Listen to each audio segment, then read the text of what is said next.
veux réellement réussir dans ta vie, si tu veux réellement avoir du succès, être épanoui, comme j'aime le dire, sur le plan familial, sur le plan financier et sur le plan spirituel, il y a 3 choses que tu dois réellement éviter de faire. 3 comportements que tu vas mettre de côté parce que ces comportements t'empêchent d'arriver au succès. Ces comportements t'empêchent de réussir et ces comportements t'empêchent réellement d'être épanoui.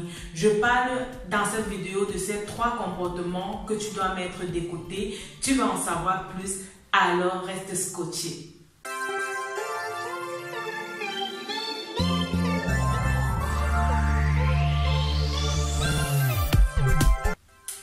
Salut, bienvenue à quelques minutes d'encouragement, bienvenue à cette nouvelle émission. Je suis Myriam Tapso, je suis ta motivatrice spirituelle en ligne.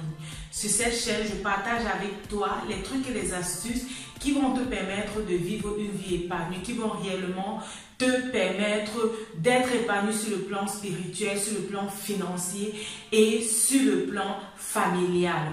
Aujourd'hui, pour t'aider à être épanoui, je vais te donner 3 comportements, comme j'ai dit au début, que tu dois réellement mettre de côté si tu veux être épanoui. Le premier comportement, ce sont les querelles. Je t'encourage à être quelqu'un qui laisse les querelles de côté. Qu'est-ce que la querelle va faire? La querelle va t'empêcher de nouer les contacts avec des relations, avec des personnes qui peuvent t'amener à un autre niveau. La querelle ou l'esprit de querelle va réellement te faire toujours croire que tu es supérieur, te faire toujours croire que tu ne peux pas apprendre des autres. J'ai ma coach, la coach Marthe Karine, qui me dit: est-ce que tu es enseignable? Une femme qui est querelleuse, un homme qui est querelleur n'est pas généralement enseignable parce que ce sont des gens qui se disent généralement qu'ils connaissent tout. Ce sont des gens qui ne laissent pas que les autres les apportent quelque chose de nouveau, une connaissance nouvelle. C'est pourquoi je t'encourage réellement à mettre la querelle de côté. Développe en toi un esprit d'écoute. Sois quelqu'un qui veut apprendre des autres. Sois parmi ces personnes-là qui ne veulent pas toujours montrer qu'ils connaissent. De prime abord, sont réceptifs et acceptent que les autres puissent les enseigner. Sans toutefois discuter, sans toutefois toujours vouloir montrer que tu connais, mais développe réellement cet esprit d'humilité, cet esprit réceptif qui va vraiment venir recevoir des autres. J'ai eu une période où j'ai ressenti vraiment ce besoin à moi d'écouter, où je pensais entendre Dieu me dire: Myriam, il faudrait que tu écoutes un peu plus. Et lorsque j'ai développé ce comportement, je n'étais plus toujours prête à parler, je n'étais plus toujours prête à vouloir donner mon point de vue. Ok, j'ai pu percevoir ou recevoir des choses dans des différentes conversations que j'avais même avec des gens avec qui je ne comptais pas vraiment recevoir quelque chose, et j'ai pu toujours puiser des connaissances des différentes conversations. Donc je vais t'encourager à mettre la querelle de côté et à plutôt développer l'écoute. Ne sois pas toujours de ceux ou de celles-là qui veulent toujours avoir raison dans des situations, et laisse-toi enseigner. Le deuxième comportement que tu dois réellement mettre de côté, c'est la convoitise. C'est la convoitise. Est-ce que je parle à une femme aujourd'hui?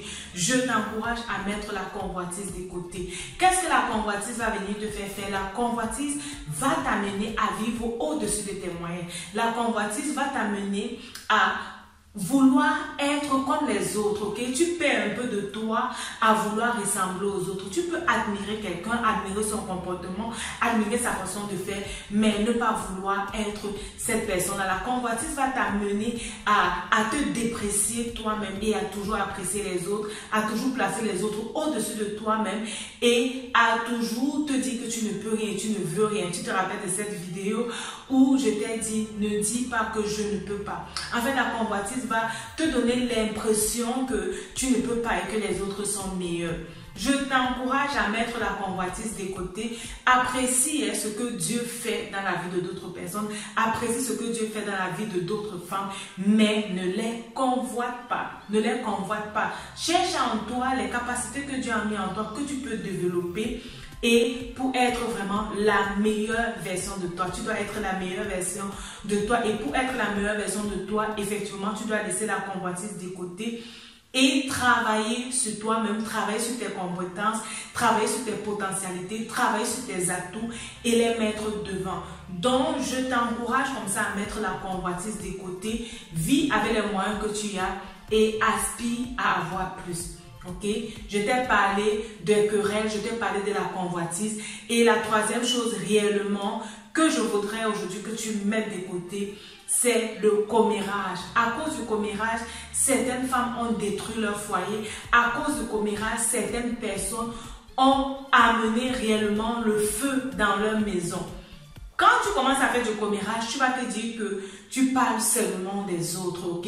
Tu parles seulement de l'affaire des autres, mais il y a des personnes à qui les maris ne peuvent plus réellement faire confiance, à qui les maris ne peuvent plus confier un secret parce que le secret doit être dehors, le secret doit être exposé.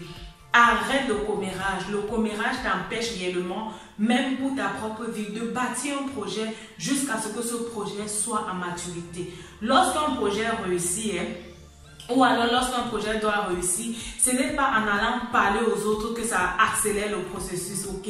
Si tu te mets toujours à parler de toi ou bien à parler de tes projets aux autres et tu veux arrêter ce comportement parce que tu te dis mais je ne peux pas toujours parler de mes projets aux autres avant que cela ne soit en maturité. Il faudrait que tu regardes dans ta vie, tu vas te rendre compte que tu as une langue facile, tu as pris l'habitude de parler des autres à d'autres personnes. Donc arrête le commérage parce que ce n'est pas seulement la vie des autres personnes que tu es en train de détruire, mais c'est également ta vie. Donc, je t'encourage à arrêter le commérage. Pourquoi? J'espère que tu as bien suivi mon point. Lorsque tu prends l'habitude de parler des autres à d'autres personnes, ok? Parler d'une amie qui s'est acheté une nouvelle voiture, parler d'une amie qui veut se faire voir, parler d'une personne, peut-être d'un coach qui se vante déjà trop et tout, et tu commences à parler de cette personne, tu as la facilité à parler de cette personne-là. Ça va également t'amener à avoir la facilité à parler de toi-même. Ce qui fait que lorsque tes projets ne seront pas généralement à maturité, tu seras en train de parler de ça et après le projet ne réussit pas. Donc, tu commences à faire le commérage sur toi-même et tu commences à faire le commérage aussi même sur ton mari et sur tes enfants et des choses de ce genre. Donc, sois quelqu'un qui ne fait pas le commérage, qui ne parle pas des autres personnes et qui apprend à rester calme, qui apprend à rester calme réellement. Tu vas te rendre compte que le fait de ne pas parler d'autres personnes va également t'amener à ne plus trop parler de toi-même, à ne plus trop parler de tes projets, à ne plus toi-même t'exposer comme tu exposes les autres.